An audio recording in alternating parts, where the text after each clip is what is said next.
नमस्कार दोस्तों, heart attack India में आपका बहुत बहुत स्वागत है। मैं हूं दिवाकर विक्रम सिंह। इस समय 5 राज्यों में चुनाव का जो भी आलम है और जो भी तड़क भड़क वहां दिखाई जा रही राजनीतिक पार्टियों की तरफ से, उसमें जनता और राजनीतिक पार्टियों के कार्यकर्ता और राजनेता सब डूबे हुए हैं। और जबकि इधर कोरोना बहुत ही धीरे और दबे पांव से ऐसा दंश मार रहा है पूरे देश पर, जिसकी अगर हमने समय रहते इलाज नहीं की, जिसको रोकने की कोशिश नहीं की, तो हम 2020 के मार्च के बाद की स्थिति में पहुंच जाएंगे। ये सुकून की बात है कि हमारे पास वैक्सीनेशन की सुविधा है और लगभग 1 साल से अधिक का अनुभव है कि किसी भी कोरोना मरीज को अगर हम ट्रेस कर पाते हैं तो उसका इलाज कैसे किया जा सकता है। उस पर हमने अपना इंफ्रास्ट्रक्चर काफ़ी डेवलप कर लिया है, चाहे राज्यों की स्थिति हो और चाहे केंद्र के निर्देशन में जो भी कोविड स्पेशलाइज्ड हॉस्पिटल काम कर रहे हैं।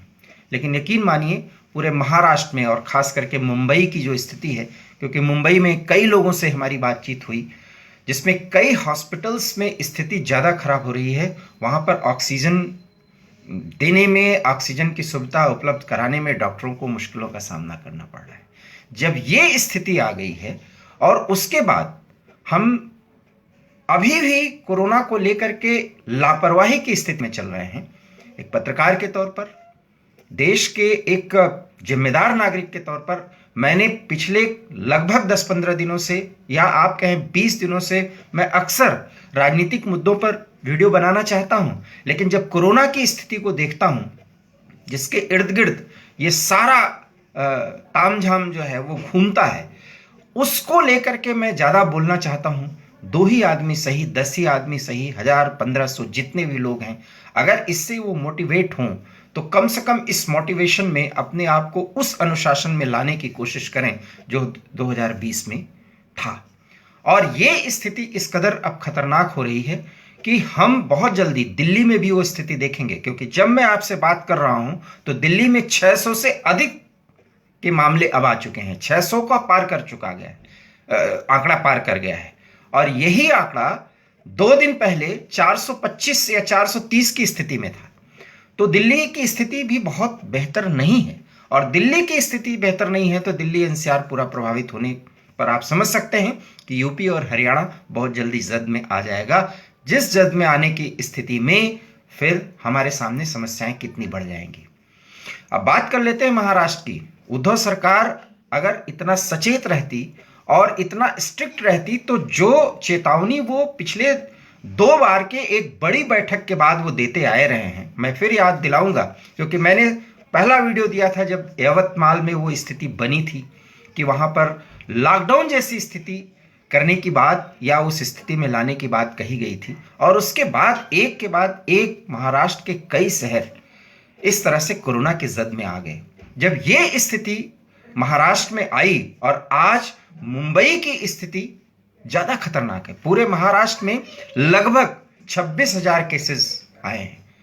तो आप ये देख सकते हैं कि महाराष्ट्र की स्थिति तो अब खराब हो चुकी है। मैं फिर कह रहा हूं, एक ही हमारे पास रास्ता है कि वैक्सीनेशन की सुविधा है। लेकिन यकीन मानिए, जब कोई मरीज वहां पहुंच रहा है, हालांकि रिकवरी रेट भी बहुत ज्यादा गिरी नहीं है, गिरी है, लेकिन उस स्थिति से हम बेहतर स्थिति में हैं। अर्थात 2020 के उस आपाधापी में, याद करिए इसी मार्च का वो महीना था और यही तीसरा सप्ताह जो आने वाला है, इसमें हमारी स्थिति क्या हुई थी जब प्रधानमंत्री को बहुत बड़ी घोषणा करनी पड़ी थी।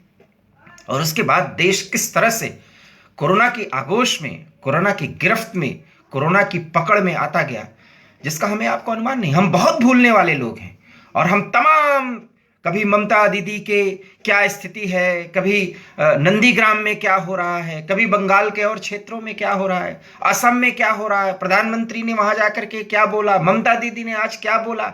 अरे भाई, इस बोलने और कहने में मुश्किलें तो आपकी और हमारी होती हैं। हम आप इसको समझ नहीं रहे हैं और नहीं समझे तो इसका खामियाजा हमें भुगतना पड़ेगा। क्योंकि यकीन मानिए, हमारे आपकी रिकवरी रेट अच्छी हो सकती है, बहुत जल्दी कोरोना टैकल हो सकता है, लेकिन जो गतिविधि रुकती है किसी भी आंशिक लॉकडाउन में भी, उसका सीधा असर आपकी जेब पर पड़ता है और उसका सीधा असर किसी राज्य की इकोनॉमी पे पड़ता है, उसका सीधा असर पूरे देश पर पड़ता है। राहुल गांधी बार बार ये याद दिलाते हैं कि बहुत अनियंत्रित और अनियोजित तरीके से लॉकडाउन लगा दिया गया, और ये केंद्र सरकार भी अब कह रही है और राज्य सरकारें भी कह रही हैं कि लॉकडाउन की उस स्थिति में हम नहीं जा सकते। अभी प्रधानमंत्री ने राज्यों के मुख्यमंत्रियों से बात की, तो अभी दो दिन पहले की बात है, लेकिन उस स्थिति का आप आकलन करिए जब हम पिछले स्थिति में कोरोना संक्रमण के दौर में पहुंच जाएंगे।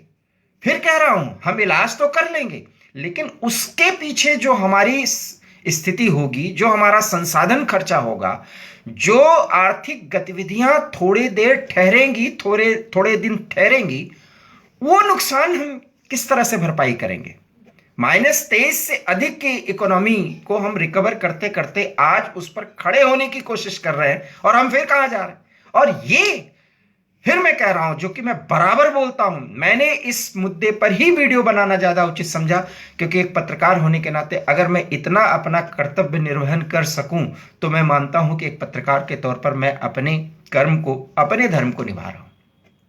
मुझे नहीं बताना कि ममता जीत रही है, या प्रधानमंत्री के जाने से, पुरुलिया के जाने के बाद और ढेर सारी बातें करने के बाद ममता की स्थिति और खराब हो गई है, या ममता ने चुनावी जवाब में प्रधानमंत्री को दुशासन कर दिया। तो इसका क्या मतलब है? ये दुशासन और कृष्ण बनने की उस परंपरा, बंगाल की भी बात मैं कर रहा हूं। बड़ी अहम बात है कि आज बंगाल, असम, केरल, तमिलनाडु, पौंडीचेरी, इन सब जगहों की कोरोना रिपोर्ट्स नहीं दी जा रही हैं, नहीं आ रही।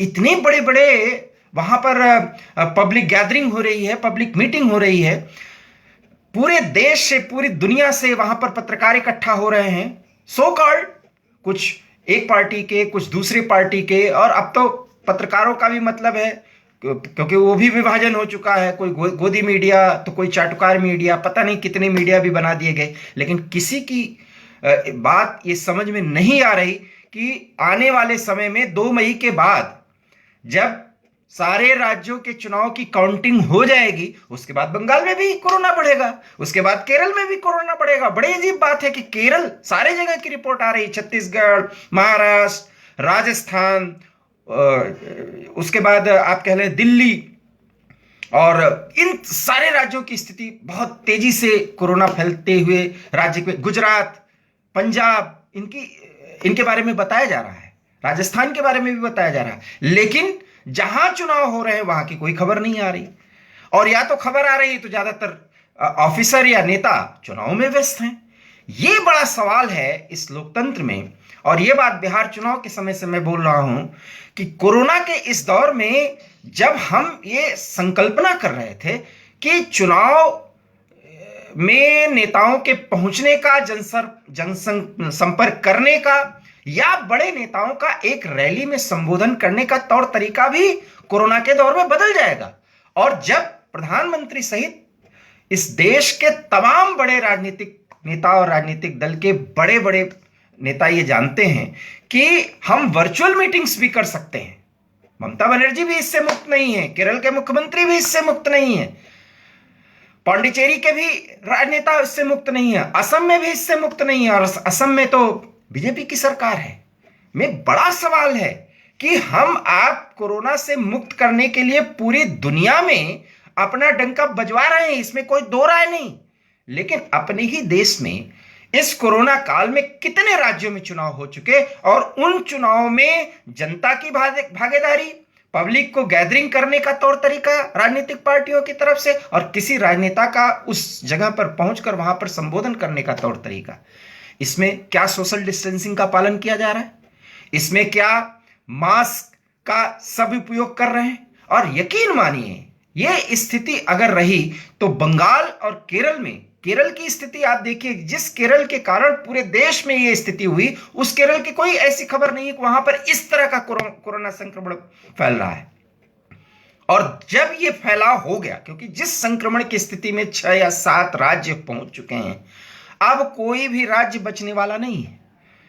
और उसका एक ही तरीका है कि जब आप डिस्टेंसिंग करेंगे और साथ ही साथ आप कंटेनमेंट जोन ज्यादा से ज्यादा बनाएंगे, तो आप लोगों को लोगों से दूर करेंगे। और लोगों को लोगों से दूर करने की जब प्रक्रिया होगी, उसमें 3 फॉर्मूला, प्रधानमंत्री ने 3 शब्द का T3 की बात की है। ट्रेस करना है, ट्रैक करना है, और उसके बाद उसका इलाज करना है, ट्रीटमेंट देना है। लेकिन ये ट्रेसिंग और ट्रीटमेंट की जो स्थिति है, ये उन राज्यों में कब होगी जहां चुनाव हो रहे हैं। तो ये देश मई आते आते या 2 मई के बाद की किस स्थिति में पहुंच रहा है, इसका आप सहज अनुमान कर लीजिए। और हम न जाए पूरी लॉकडाउन में। हालांकि महाराष्ट्र के सरकार और महाराष्ट्र के मुख्यमंत्री मजबूरी में ही सही अब कह रहे हैं कि लॉकडाउन के अलावा और कोई विकल्प बच नहीं रहा है।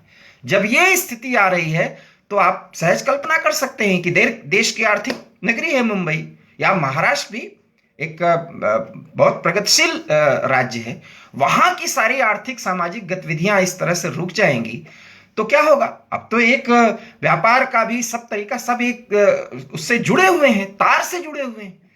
तो वो तार, वो संपर्क टूटेगा, और वो टूटेगा तो सबसे बड़ा नुकसान अर्थव्यवस्था पर होगा। और वो नुकसान हम ज्यादा वहन करने की स्थिति में नहीं है। तो गलती कहां हुई? गलती हमारी, आपकी है। आपने लापरवाही बरती है। राज्य सरकारों ने भी उस लापरवाही को सहज एक्सेप्ट किया, क्योंकि उनको सोशल डिस्टेंसिंग खत्म करके सोशल कनेक्शन धीरे धीरे ही सही, लेकिन लाने की जरूरत महसूस हुई, क्योंकि आर्थिक व्यवस्था को, आर्थिक गतिविधि को तेज करना था। लेकिन इस तेजी में ऐसा नहीं है कि आर्थिक गतिविधि और लोगों के सोशल कनेक्शन से ये सब हुआ। ये जो हम बेपरवाह जो जिंदगी जीते हैं, खास करके नाइट लाइफ जीते हैं, सॉरी टू से, मुझे कहने में कोई गुरेज नहीं है, वो सब महाराष्ट्र में उसकी अति हो गई। बहुत दिन से हम लोग सालों से घर की चारदीवारी में कैद थे, और एक बार छूटे तो हम सब कुछ भूल गए, और उसका खामियाजा अब भुगतना ही पड़ेगा। किसी वैक्सीन के इजाद कर लेने से हम उस समस्या से थोड़ी दूर हो जाएंगे, उस समस्या से थोड़ी निजात मिल जाएगा। अगर ऐसा होता तो अमेरिका बहुत अच्छी स्थिति में आ गया। आज भी अमेरिका की स्थिति जो है वो संक्रमण में पहले दौर में, वहां भी अभी एक आपात जैसी स्थिति है। 6 महीना की जो तौर तरीके हैं, जो उसकी तैयारी है, अभी भी बाइडेन प्रशासन उससे जूझ रहा है। लेकिन हम 130 करोड़ से अधिक की आबादी वाले देश के नागरिक के तौर पर जिस लापरवाही के कारण इस दौर में पहुंचे हैं, और हमारे राजनेता जिस तरीके से चुनाव के एक के बाद एक इस कोरोना काल में हमारे सामने जो झांकियां पेश कर रहे हैं, इससे कोरोना एक लहर क्या, बहुत बड़ी लहर का सामना हमें मई तक कर लेना है। वैसे मैंने अपने पिछले वीडियो में भी कहा था कि मार्च के अंतिम सप्ताह में कोरोना की स्थिति ज्यादा भयानक हो जाएगी। ये एक अनुभव है, एक अनुमान है। इस अनुमान में कोई जरूरी नहीं है कि वही विशेषज्ञ ही बता पाए। साइंटिफिक तरीका, जैसा कि हमारे स्वास्थ्य मंत्री कह रहे हैं, हर्षवर्धन जी, ठीक है, साइंटिफिक तरीके में है, लेकिन जब संक्रमण की स्थिति ही बढ़ेगी तो आप ट्रेस करेंगे उनको, आप उनको कहीं एक जगह आप उनको रखेंगे हॉस्पिटल में, अगर ज्यादा स्थिति खराब है। नहीं तो आप फिर घर के चारदीवारी में उनको मजबूर करेंगे कि वो रहें।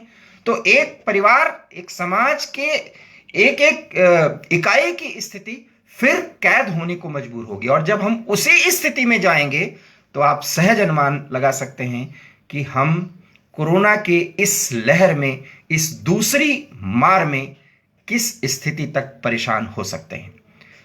बहरहाल अब भी समय है, हमें बहुत ज्यादा अनुशासन बरतने की जरूरत है, क्योंकि वैक्सीनेशन से ज्यादा हमको फिर से अनुशासन में जीना सीखना होगा, और अपने दैनिक गतिविधियों को सामान्य और सुचारू बनाने के साथ साथ बहुत ज्यादा भीड़ का हिस्सा बनने की कोशिश करने के लिए अपने कदम आगे नहीं बढ़ाना होगा। ये अपने लिए, परिवार के लिए, समाज के लिए, राज्य के लिए, देश के लिए आज अब की सबसे बड़ी जरूरत है। क्योंकि इस देश में 2020 में हर एक देशवासी कोरोना वॉरियर बन के ही कोरोना को हरा चुका था। हम लगभग हरा देने की स्थिति में आए थे, और तब तक ये दूसरा वेव, ये स्ट्रेन हमें उस स्थिति में ले जा रहा है। हम देख रहे हैं कि पहुंच रहा है, लेकिन अभी भी उस हिसाब से सचेत नहीं हो रहे हैं, उस हिसाब से अपने को अनुशासित नहीं कर रहे हैं जैसी अपेक्षा है। इस लाइव में इतना ही। अगर आपको मेरा यह वीडियो पसंद आया हो तो please Facebook page heart attack India पर आप हमें फॉलो करें, और हमारे YouTube channel heart attack India को प्लीज सब्सक्राइब करना बिल्कुल ना भूलें। बहुत बहुत धन्यवाद। नमस्कार।